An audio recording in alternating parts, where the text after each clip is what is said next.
코로나19로 막혔던 일상 회복 시점이 다가올수록 큰 관심 중 하나가 해외여행입니다. 아직은 출입국대 절차들 번거롭지만 이제 하늘길도 서서히 열리고 있고 관광업계도 준비를 서두르고 있습니다. 정지주 기자가 짚어봤습니다.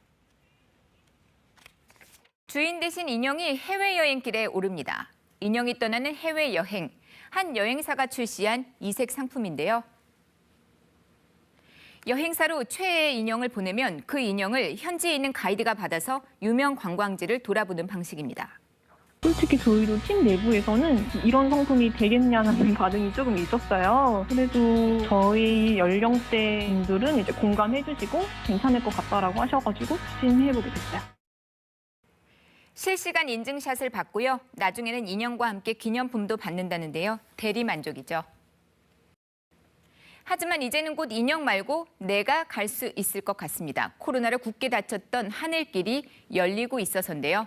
트래블 버블, 그러니까 격리 면제 여행 권역 협정을 맺은 사이판의 경우는요. 7월 말부터 여행을 갈 수가 있었고요. 싱가포르의 경우는 다음 달 15일부터 단체 여행은 물론이고 개별 여행도 가능해집니다. 그렇게 북미와 괌, 사이판, 스페인과 영국, 프랑스 등 유럽 20여 개 국가 그리고 중동 지역 여행이 가능해졌습니다. 특히 동남아 국가들이 빗장을 풀고 있습니다.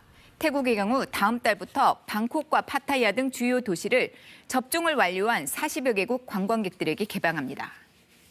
เปิดแล้วมันมีปัญหาก็ต้องปิดใช่ไหมเราก็ไม่อยากปิดทั้งหมดหรอกรู้ว่าทุกคนเดือดร้อนเราก็เยียวยาไปมันก็ไม่เพียงพออยู่แล้วนะเพื่อประทัง 지난 14일 인도네시아 정부도 발리섬을 한국 등 19개 나라에 개방했습니다. 백신 접종률이 20%인 베트남도 다낭과 호이안, 하롱베이 등을 올해 안에 개방한다는데요. 하지만 아직은 좀 까다롭습니다. 백신 접종은 기본이고요. 태국의 경우는 입국 후 코로나 검사에서 음성이 나올 때까지 지정된 숙소에서만 머물러야 합니다. 사이판과 발리도 입국 후 닷새 동안은 역시 숙소에서만 머물러야 합니다. 발리의 경우는요, 이 비용을 자기가 부담을 해야 합니다. 자, 사이판의 경우는요, 초기에는 예약자가 많지 않았습니다. 굳이 사이판까지 가서 호텔 격리를 할 이유가 있냐, 이런 까닭 때문인데요. 하지만 먼저 다녀온 이들의 입소문으로 상황이 달라졌습니다. 격리 비용을 다 사이판 정부가 대거든요. 말이 호텔 격리지 최고급 호텔에서 누릴 거 다 누리는 휴양이었다라는 거죠. 그러면서 예약이 급증했고 연말까지 꽉 찼다는데요.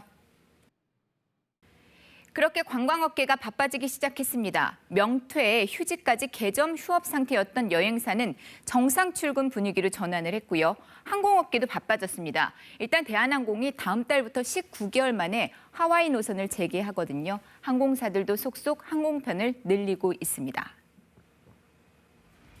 정부도 분주합니다. 외국인 관광객을 겨냥해서 손흥민 선수가 등장한 한국 관광 홍보 영상을 만들기도 했고요. Why am I so fun? Is it because Korea is so much fun? 지난 3일에는 미국 대형 여행사 관계자들이 우리 정부와 국내 관광 상품 개발을 협의하기 위해 방한하기도 했습니다. 오징어 게임을 포함한 전통 놀이 그리고 K-팝, 영화, 드라마 촬영지들을 연계한 새로운 매력적인 한국 여행 상품들을 집중 개발해서 자, 그렇다면 자녀를 동반한 해외여행은 어떨까요? 나라마다 조금씩 다른데요. 괌이나 하와이는 부모가 백신 접종을 완료했고요.